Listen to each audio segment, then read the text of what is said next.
Hello dear student, आप सभी का हमारे यूट्यूब चैनल पे एक बार फिर से बहुत बहुत स्वागत है। तो यहाँ पे हम क्वेश्चन प्रैक्टिस सीरीज का लेके आए हैं लेक्चर नंबर 6।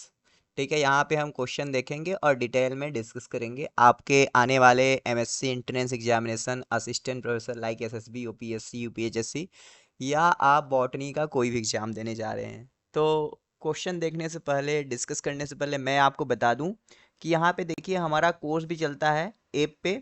तो आप हमारा ऐप है, आप डाउनलोड कर सकते हैं उसको प्ले स्टोर से। काफ़ी लोग हमारे कोर्स में ज्वाइन है। एमएससी एंट्रेंस में आप देख सकते हैं 2024 में, सीयूईटी में, इलाहाबाद में और सीपीटी में ये हमारे टॉप रैंकर है जो हमारे कोर्स से, हमारे टेस्ट सीरीज में से आए हैं। ठीक है भाई, तो आप भी ज्वाइन कर सकते हैं। काफ़ी लोग ज्वाइन किए, सब कुछ आपको मिल जाता है, बाहर से कोई चीज़ पढ़ने की ज़रूरत नहीं पड़ेगी आपको। ओके, सो चलिए आइए हम क्वेश्चन देखते हैं अपना एक एक करके। सो ये नहीं, क्वेश्चन यहाँ से देखते हैं ना, एक मिनट। सो यहाँ से, ठीक है। तो मैं जो ये क्वेश्चन एक्सप्लेन करूँगा आपको, आप थोड़ा थोड़ा नोट भी कर लेना। और कब ये मत कहना कि सर बहुत लेवल ज़्यादा है, लेवल कम है। लेवल कम ज़्यादा नहीं है, ये पीवाईक्यू में से ही है, ऐसे ही आते हैं क्वेश्चन। ठीक है भाई। सो ये मैचिंग टाइप का क्वेश्चन है। अगर मैं आपको बताऊं तो ये एक क्वेश्चन में से आप 4-5 क्वेश्चन कर सकते हो डिटेल में। ये नहीं कि पहला मैच हो गया तो आंसर टिक करके आप गायब हो गए, ऐसा मत किया कीजिए। सो रेड रस्ट ऑफ टी किससे होता है? तो रेड रस्ट ऑफ टी आपका देखो सिफ्लोरास से होता है। ओके, और सिफ्लार जो है एक तरीके का ग्रीन एल्गी है। ग्रीन एल्गी आपसे ये भी पूछता है, बहुत लोग ना साइनोफाइसी समझ लेते हैं, ब्लू ग्रीन एल्गी समझ लेते हैं, लेकिन वो नहीं है। क्लोरेलिन देखो एक तरह का ड्रग है जो क्लोरेला एल्गी से निकाला जाता है। क्लोरेला भी आपका ग्रीन एल्गी है। और यहाँ से बड़ा इंपॉर्टेंट क्वेश्चन पूछता है आटोस्पोर का। ठीक है, अगर मैं आटोस्पोर के बारे में बोल रहा हूँ तो ऑक्जोस्पोर कहाँ मिलता है पता है आपको? आक्जोस्पोर, बिल्कुल सही कहा आपने, डायटम में मिलता है। ठीक है, बैसिलियोफाइसी में। और ये क्लोरेला जो है ना, देखो सिंगल सेल प्रोटीन के लिए भी यूज किया जाता है, एससीपी। क्लोरेला के साथ साथ स्पाइरुलिना भी किया जाता है। अब देखो एल्गी में ना कॉमन नेम बहुत पूछता है। पहले ये देखो, गांगोसायरा स्टेज अगर आ गया, बड़ा इंपॉर्टेंट है, याद रखना। Gongrosira stage found in the Vaucheria, जहाँ पे चेन ऑफ एकाइनेट देखा जाता है, वाउचेरिया। देखो इसके वाउचेरिया जो होता है इसमें सीनोस, इसके थैलाई को हम सीनोसिटिक बोलते हैं, सीनोसाइटिक बोलते हैं, क्योंकि यहाँ पे multi nucleate, multi flagellate condition ये सब देखा जाता है। गांगोसायरा स्टेज तो आपने देख लिया। एक क्वेश्चन मैं आपसे पूछता हूँ, आप बताते चलना। कंट्रेंसिया स्टेज, क्रेंट्रेंसिया स्टेज कहाँ पे होता है? प्लस आपको बताना है प्लेकिया स्टेज भी बता देना। ठीक है भाई, प्लस आप बता देना पाल्मेल्ला स्टेज भी। ठीक है, तो ये सब हमको कमेंट सेक्शन में चाहिए। अगर आप देख रहे हैं तो जरूर देखो, हम यहाँ पे देखो क्वेश्चन सॉल्व करा रहे हैं, लेकिन हम चाहते हैं कि आप एक क्वेश्चन के अंदर से अगल बगल से जितना सारा क्वेश्चन बने उतना आप कर लो, जाने।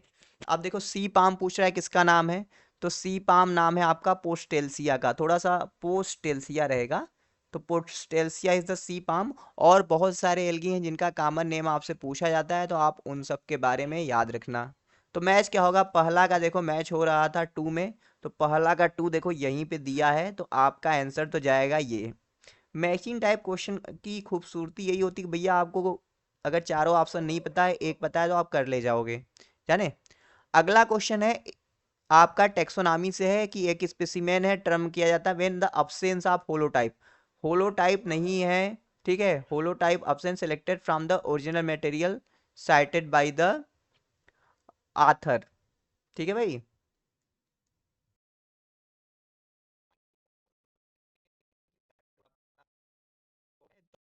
तो हमने बनाया जा रहा है तो उसको हम क्या कहेंगे, उसको हम कहेंगे लेक्टोटाइप। देखो यहाँ पे ना कुछ टर्म्स हैं, आपको ये टर्म आपको क्लियर होना चाहिए। देखो जैसे कि ये मान लो आपका आथर है, आथर जा रहा है बगीचे में प्लांट स्पेसिमेन को कलेक्ट करने, तो यहाँ पे ढेर सारे मान लो प्लांट है। ठीक है, यहाँ पे ढेर सारे प्लांट है, तो यहाँ से ये क्या कर रहा है ना, जैसे यहाँ से एक ट्विग तोड़ रहा है, तो एक ट्विग लेके उसको होलोटाइप डिजाइन कर रहा है। लेकिन उसके साथ साथ एक ट्विग के साथ साथ वो मल्टीपल ट्विग प्लांट से तोड़ रहा है, तो जो मल्टीपल ट्विग ट्विग वो ले रहा है उसको क्या कहेंगे, उसको कहेंगे पैराटाइप। सॉरी पैरा नहीं, उसको कहेंगे आइसोटाइप, मतलब ढेर सारे एक तरीके का है तो आइसोटाइप।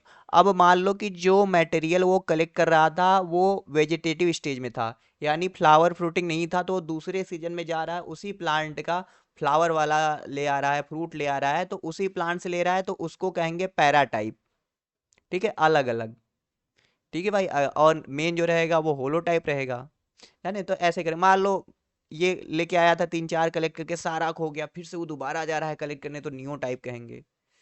तो ऐसे कह रहे हैं। अब देखो ये मैचिंग टाइप का क्वेश्चन है, प्लांट टिश्यू कल्चर और बायोटेक्नोलॉजी से है, तो बहुत ही सिंपल है, आपको साइंटिस्ट का नाम मैच कराना है। तो PBR 322 है, एक तरीके का आर्टिफिशियल प्लाज्मिड है, जिसको बॉलीवर और रुद्रगोइज ने बनाया था। तो ए का देखो तीसरा मैच होगा, और इसकी खूबसूरती यही है कि अगर आप एक क्वेश्चन मैच कराओगे, जाने तो आंसर मिल जाएगा। ये MS मीडियम जो होता है, मुरासिक स्कूग मीडियम होता है, आपको पता है। अब देखो PCR रिएक्शन के बारे में कैरी मुलिस ने बताया था, और प्रोटोप्लास्ट कल्चर के बारे में कॉकिंग ने बताया था। तो यहाँ से देखो मोस्ट इंपॉर्टेंट है आपका PCR। तो PCR के कौन कौन से स्टेप है, लाइक डीनेचुरेशन, एनेलिंग और एक्सटिंक्शन क्या होता है, कितने टेम्परेचर पे होता है, कौन से एंजाइम यहाँ पे इन्वॉल्व होते हैं। ठीक है, अगर मैं बात करूँ टैग पॉलीमरेज का यूज करा जाता था पहले, लेकिन अभी टैग पॉलीमरेज का यूज क्यों नहीं करते हैं, क्यों पप्पू और वेंट पॉलीमरेज का यूज करते हैं, PCR के अलग अलग वेरिएशन क्या है, ये सब आपके एग्जाम में आएंगे। तो तैयारी कुछ इस तरीके से करना चाहिए, ये नहीं करी सर सिलेबस में ना सर ये इतना है कैसे करेंगे सिलेबस, सिलेबस के चक्कर में पढ़ोगे पढ़ते रह जाओगे। जो मैं बता रहा हूँ ऐसे, अब जैसे प्रोटोप्लास्ट है, देखो आप तैयारी कर रहे हो, लेकिन अगर आपको प्रोटोप्लास्ट का मतलब नहीं पता है कि आखिरकार प्रोटोप्लास्ट होता क्या है, तो भैया कब पता करोगे बताओ। आपका एग्जाम तो आने वाला है ना, आने वाला है ना, तब क्या होता है protoplast. A cell without the cell wall is called as the protoplast. चलो अगला क्वेश्चन है, देखो फंजाई से, और ये क्वेश्चन ये सब बताऊं ना, सही बताऊं, अगर आपका एग्जाम 1 महीने 2 महीने 3 महीने है, आप पढ़ाई कर लिए हो, ऐसा लगता है तैयार हो, तो ये सब क्वेश्चन आपसे बनना चाहिए, देखो जाने। अगर नहीं बन रहा है तो भैया फिर मेहनत करो। चलो तो इसको देखो, black white disease of potato, तो ये होता है आपका सिनकाइट्रियम इंडोबैटिकम से। और मैं बताऊं, अगर आप फंजाई पढ़ रहे हैं ना, तो फंजाई में सबसे ज़्यादा इंपॉर्टेंट है वो ये डिजीज का लिस्ट, यानी कि ब्लैक रस्ट किससे होता है, अर्ली ब्लाइट किससे होता है, लेट ब्लाइट किससे होता है, डैम्पिंग आप किससे होता है, ये सारी चीज़ें। ब्लैक मोल्ड देखो, हम ऐसे तो राइजोपस को बोलते हैं, लेकिन यहाँ पे राइजोपस नहीं दिया गया है, तो हम एस्परजिलस नाइगर को ब्लैक मोल्ड के साथ मैच करा देंगे। इसका कॉमन नेम पता है, पता है कि नहीं। हाँ, वीड ऑफ लेबोरेटरी बोलते हैं। वाटर मोल्ड देखो आपका मैच हो जाएगा एकाइला बाईसेक्सुअलिस से। वाटर मोल्ड और सारे होते हैं, लाइक अगर आप सेप्रोलेग्निया के बारे में बात करें, मोनोब्लूफेरिस के बारे में बात करें, तो ये सब भी वाटर मोल्ड के अंदर आते हैं। जो मैं देखो इसका एग्जाम्पल बताता हूँ, वो सब आपके एग्जाम में आते हैं, जाने। ब्लू या ग्रीन मोल्ड हम पेनिसिलियम क्राइसोजेनम को बोलते हैं। तो ये बड़ा इंपॉर्टेंट फंजाई है। अब क्यों इंपॉर्टेंट है ये आपको बहुत अच्छे तरीके से पता होगा, क्यों इंपॉर्टेंट है।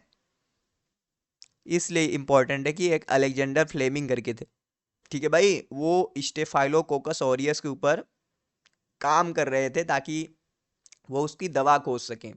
तो गलती से पेनिसिलिन की डिस्कवरी कर ली है, तो 1928 में, जाने। तो ए का देखो पहला ही मैच था, तो इसमें कुछ करना नहीं है, ऐसे ही मैच तो हो ही गया, सिंपल सिंपल क्वेश्चन है, जाने। अब ये अगला क्वेश्चन चलो देखते हैं। अब रिकॉम्बिनेशन इन बैक्टीरिया, रिकॉम्बिनेशन इन बैक्टीरिया के लिए एक ABCD प्रोटीन आता है, तो ये तीसरा मैच हो जाएगा। क्लोवर लीफ मॉडल जो होता है वो tRNA का होता है, tRNA को हम soluble RNA, smallest RNA, adapter RNA बोलते हैं, ये सब आपको पता है।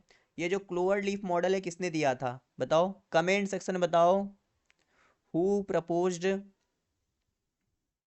Clover leaf model. और आपको ये भी बताना है कि ये जो क्लोवर लीफ मॉडल जो होता है, ऐसे करके होता है ना, तो ये क्लोवर लीफ मॉडल जो होता है ये 2D मॉडल है और 3D मॉडल है, ठीक है। और आपको ये भी बताना है कि जो इन्वर्टेड एल शेप्ड स्ट्रक्चर होता है वो क्या है, वो 2D है कि 3D है। स्प्लाइसियोसोम देखो होता है, उसमें SNRNA होता है। अब आप कहोगे सर स्प्लाइसियोसोम क्या है, तो भैया देखो ना, जो हमारा यूकैरियोटिक क्रोमोसोम रहता है ना, तो उसमें क्या होता है, यूक्रोमैटिक यूकैरियोटिक DNA कहो या यूकैरियोटिक जीन रहो, तो वहाँ पे जो कोडिंग रीजन होता है उसको हम बोलते हैं एक्सॉन, और नॉन कोडिंग जो रहता है इंट्रॉन। तो यही ना नॉन कोडिंग रीजन को कट करके हटा देना और एक्सॉन जो कोडिंग रीजन होता है जोड़ देना, उसको हम बोलते हैं स्प्लाइसिंग। तो शार्प और रॉबर्टिस हो जाता ना, पता है कि नहीं ये सब। तो ये हमारा ऐसा ना रहने से, और जिंक फिंगर डोमेन जो होता है एक तरीके का ट्रांसक्रिप्शन फैक्टर होता है। डी का पहला मैच हो जाएगा, ए का तीसरा, तो ए का तीसरा से हमारा आंसर हुआ तो आ ही गया। जाने, चलो आगे चलते हैं। प्रोटोप्लास्ट फ्यूजन के लिए हम कौन सा केमिकल यूज करते हैं, बड़ा ही इंपॉर्टेंट है। एक देखो प्रोटोप्लास्ट फ्यूजन के लिए, और दूसरा पूछता है एक केमिकल पूछता है, पता है किसके लिए, chemical for encapsulation, encapsulation of, किसके लिए बताओ, सिंथेटिक सीड। ठीक है भाई, सिंथेटिक सीड के लिए पूछता है, तो ये तो आपको पता ही है। ये होता है आपका क्या, सोडियम एल्जिनेट, कॉपी में नोट कर लेना ना, सोडियम एल्जिनेट होता है, और बहुत जगह आता है। अब देखो प्रोटोप्लास्ट फ्यूजन के लिए, यानी कि आपको साइब्रिड बनाने के लिए, जहाँ पे दो सेल को आप फ्यूज कराते हो, तो साइटोप्लाज्म में फ्यूज होता है बट न्यूक्लियस फ्यूज नहीं होता है। तो उसके लिए हम पॉलीएथिलीन ग्लाइकाल का यूज करते हैं। इसके साथ साथ अगर हम बात करें तो आप और बहुत सारे एजेंट है जिसका आप यूज कर सकते हो। आप इलेक्ट्रोफ्यूजन का यूज कर सकते हो, आप सोडियम नाइट्राइट का यूज कर सकते हो, आप यूज कर सकते हो कैल्शियम आयन का जो पोर क्रिएट करेगा, आप यूज कर सकते हो सनडाई वायरस का। ठीक है, बहुत सारे एजेंट है। अब ये सब देखो, जैसे आपसे कोई पूछ दे इंटरव्यू में कि प्रोटोप्लास्ट फ्यूजन के लिए बताओ भाई, तो आप तो पॉलीइथिलीन ग्लाइकाल बताओगे, उसके साथ अगर वो कोई और कुछ पूछ लिया तब बताओ। एक क्वेश्चन और मैं बता रहा हूँ, जब देखो हम टिश्यू कल्चर के क्वेश्चन देख रहे हैं, तो एक ना ये भी होता है, वियाबिलिटी ऑफ सीड पता करने के लिए कौन सा केमिकल यूज करते हैं, बड़ा इंपॉर्टेंट है भाई, इसलिए मैं बता रहा हूँ। तो इसके लिए याद कर लेना, टेट्राजोलियम साल्ट होता है ना, क्या होता है, टेट्राजोलियम सॉल्ट।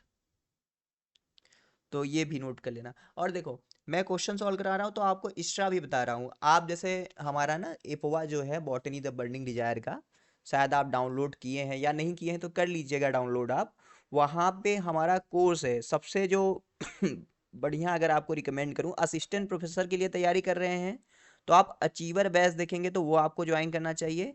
और एमएससी एंट्रेंस के लिए है तो बिलीवर बैच। आप दोनों में देखो कंटेंट सेम ही है, बस थोड़ा सा आगे पीछे बैच है।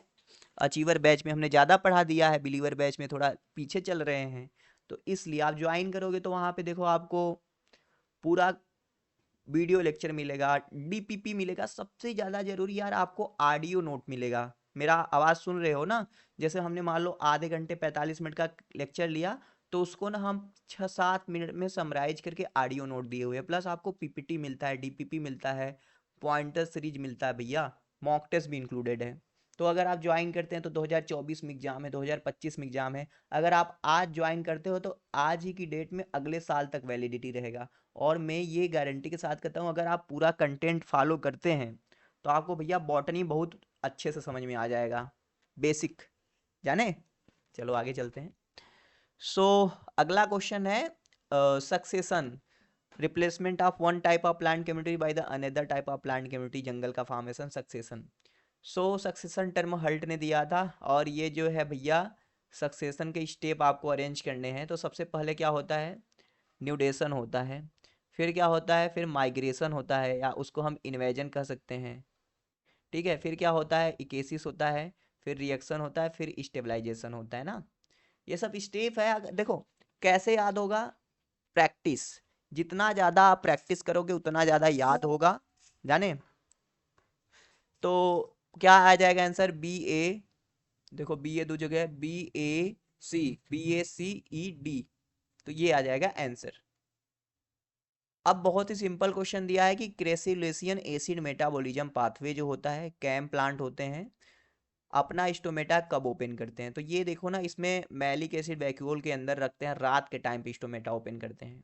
और एक क्वेश्चन आपसे ये पूछा जा सकता है कि रात के टाइम पे स्टोमेटा अगर ओपन करते हैं तो इस तरीके के स्टोमेटा को क्या कहते हैं। तो इस तरीके के स्टोमेटा को हम बोलते हैं स्कोटो एक्टिव स्टोमेटा। ठीक है भाई। अब देखो जैसे कैम पाथवे आ गया, तो ये क्वेश्चन मैं मानता हूँ बहुत सिंपल है।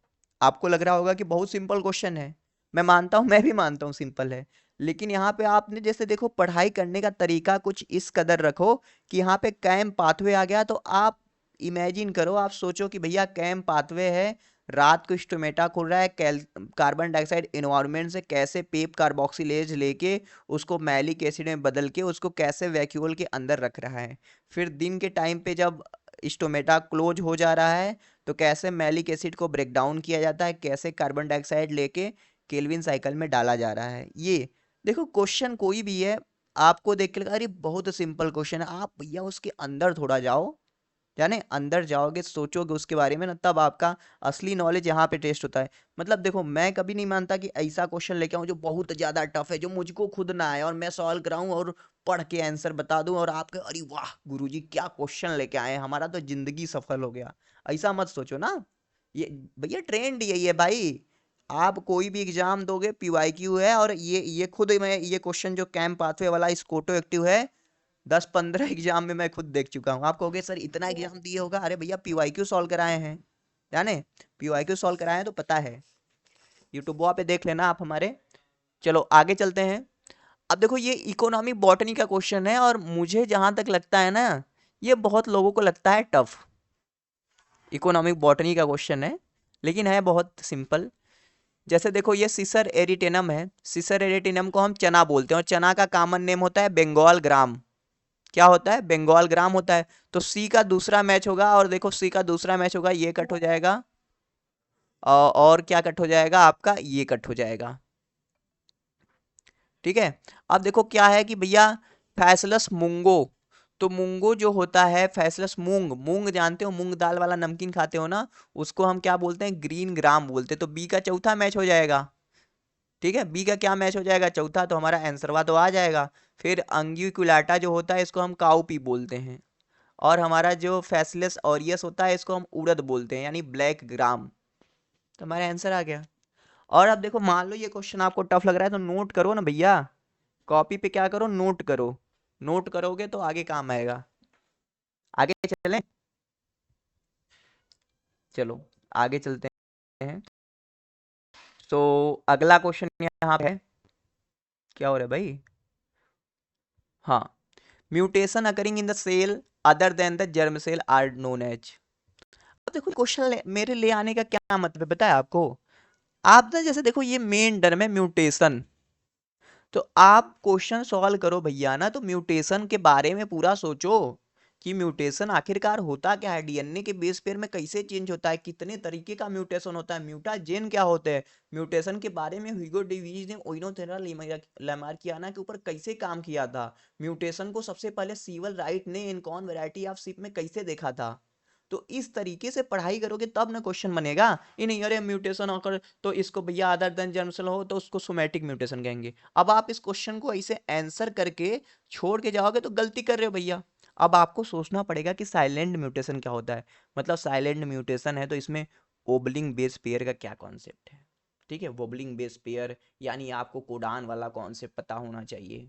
अगर आप इस क्वेश्चन को साइलेंट म्यूटेशन कैसे होता है, क्या रीजन है, तो आप बबलिंग का फिनोमेना देखोगे तो आपको पता चलेगा कि ऐसे बहुत सारे कोडान हैं जो सेम अमीनो एसिड को कोड करते हैं, जैसे कि सी सी हो गया तो ये प्रोलीन को करता है। अब इसके आगे आप कुछ भी लगा दो, सी सी सी सी सी जी लगाओगे, प्रोलीन को ही कोड करेगा। अगर ए सी है, ए सी सी है, ए सी रहेगा तो ये थ्रियोनिन को ही कोड करेगा। ठीक है, यूसी रहेगा तो ये सेरीन को ही कोड करेगा। अब आप कहोगे सर ऐसे कैसे याद है आपको, अरे भैया ट्रिक है सब ना। अब आप कहोगे सर हमको भी ट्रिक बता दो याद करने का, कौन सा अमीनो एसिड किस कोडान के लिए। तो भैया वो टेलीग्राम पे आना आप हमको डेली ना, टेलीग्राम वहाँ पे हमारे ना 7 बजे क्विज होता है, लिंक डिस्क्रिप्शन में होगा। फिर उसके बाद वहाँ पे भी हम फ्री लाइव क्लास लेते हैं, मतलब डिस्कशन क्लास होता है, हमारा चेहरा नहीं दिखता है लेकिन बतिया सुनाई देता है, तो वहाँ पे बता देंगे। मिससेंस क्या होता है आपको पता ही है ना, जब क्या होता है कि भैया डिलीशन पॉइंट म्यूटेशन हो गया, मान लो किसी वजह से एक डिलीट हो गया या बदल गया किसी भी वजह से, तो क्या है वो डिफरेंट ही पूरा प्रोटीन डिफरेंट ही कोड करने लगता है, तो वो होता है। पॉइंट म्यूटेशन होगा तो फ्रेम शिफ्ट, ये सब चीजें। चलो आगे चलते हैं। अब देखो वेस्कुलर बंडल, अब देखो ये क्वेश्चन लाने का मेरा क्या मतलब है। आप इससे ना 3-4 क्वेश्चन कर सकते हो। मतलब यहाँ पे क्वेश्चन क्या दिया कि ऐसा वेस्कुलर बंडल जहाँ पे जाइलम जो होता है दोनों तरफ से फ्लोएम से पैक होता है, उसको क्या कहते हैं? तो उसको हम बोलते हैं बाइकोलेटरल वेस्कुलर बंडल। अब अगला क्वेश्चन, बाइकोलेटरल वेस्कुलर बंडल मिलता कहाँ पे है? तो आप कहोगे सर कुकुरबिटेसी में मिलता है ना? कहोगे कि नहीं? इसके साथ साथ देखो सोलेनेसी हो गया, एपोसाइनेसिस भी मिलता है। प्लस अब देखो ये दोनों क्वेश्चन बड़ा इंपॉर्टेंट है। अब ये क्वेश्चन देख लिया तो इसको भी पता होना चाहिए ना। कोलेटरल क्या होता है सर? कोलेटरल मतलब जहाँ पे जाइलम और फ्लोएम साइड बाई साइड रहे। ठीक है। एम्फी वेसल क्या होता है? इसको हम लेप्टोसेंट्रिक बोलते हैं। ये दोनों टाइप है कॉन्सेंट्रिक वेस्कुलर बंडल का। किसका? पढ़े हो कि नहीं जी ये सब? हाँ, पढ़े हो कि नहीं ये बताओ। पढ़े हो? बढ़िया है फिर। हाँ, तो कंसेंट्रिक वेस्कुलर बंडल का टाइप है। एम्फी वेसल को हम लेप्टोसेंट्रिक बोलते हैं, जहाँ पे xylem totally surround the phloem या phloem is totally surrounded by the xylem. तो एम्फी वेसल का एग्जाम्पल क्या होता है? यक्का होता है, यक्का, यक्का और ड्रसिना। और एम्फी क्राइबल जहाँ पे होता है phloem totally surround the xylem or xylem is totally surrounded by the phloem. Statement देखो चेंज हो सकता है। और ये आपको फर्न और सिलेजिनेला में देखने को मिलता है। एम्फीक्राइबल इसको हम हाइड्रोसेंट्रिक बोलते हैं। समझ में आ रही है? चलो आगे चलते हैं। अब देखो ये स्टेटमेंट वाला क्वेश्चन है भैया, और क्वेश्चन बड़ा ही मजेदार है। आप शायद इसको गलती कर दें, तो गलती नहीं करना था। आपसे पूछ रहा था, देखो ऐसे क्वेश्चन में पहले देखना चाहिए कि करेक्ट पूछ रहा है कि इनकरेक्ट। मेन फोकस आप इस पे सबसे पहले करो, करेक्ट पूछ रहा है। तो सेल वाला बैक्टीरिया कंपोज ऑफ 2 पेप्टिडोग्लाइकन, बिल्कुल सही बात है। एन एस्टिल म्यूरामिक एसिड और ग्लूकोसामिन का पॉलीमर पेप्टिडोग्लाइकन। ठीक है, म्यूरामिक एसिड भी है। Cross link with L amino acid, देखो क्या कह रहा है? L amino acid. देखो L amino acid are those amino acid which take participation in the protein formation, यानी कि ट्रांसलेशन।